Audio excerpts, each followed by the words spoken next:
வணக்கம் மக்களே, சற்றுமுன் கிடைத்த தகவல் ஒன்றை பார்க்க போகிறோம். திமுக எடுத்த ரகசிய சர்வே 2026 தேர்தல் முடிவு இந்த மூன்றில் ஒன்றுதான். பத்திரிகையாளர் மணி திடீர் தகவல். இந்த ஒரு தகவலை பற்றி தான் நாம் பார்க்க போகிறோம். தகவலை பார்ப்பதற்கு முன்னதாக நீங்கள் நம்மளுடைய சேனலுக்கு புதிய பார்வையாளர்களாக இருந்தீர்கள் என்றால் மறக்காமல் நம்மளுடைய சேனலை சப்ஸ்கிரைப் செய்து வைத்துக் கொள்ளுங்கள் மக்களே. 2026 தேர்தல் முடிவு குறித்து திமுக ரகசிய சர்வே எடுத்துள்ளதாகவும் சர்வதேச நிறுவனம் ஒன்று எடுத்த அந்த சர்வேவின் முடிவு திமுகவுக்கு சாதகமாக இல்லை என்றும் பத்திரிகையாளர் மணி தெரிவித்துள்ளார். 2026 தேர்தல் முடிவு 3 வகையாக வரலாம் என்று சர்வே முடிவு வெளியாகியுள்ளதாக மணி கூறியுள்ளார்.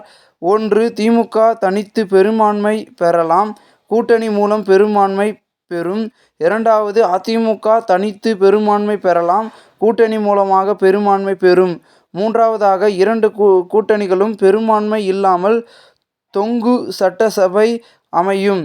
திமுகவுக்கு அதிமுக கூட்டணியில் விட விஜய்தான் மிகப்பெரிய சவாலாக இருப்பார் என்றும், அதிமுக பாஜக கூட்டணியில் விஜய் சேர்ந்துவிட்டால் திமுகவின் தோல்வி உறுதி என்றும் அவர் ஒரு கேள்விக்கு பதில் அளிக்கையில் தெரிவித்திருந்தார்.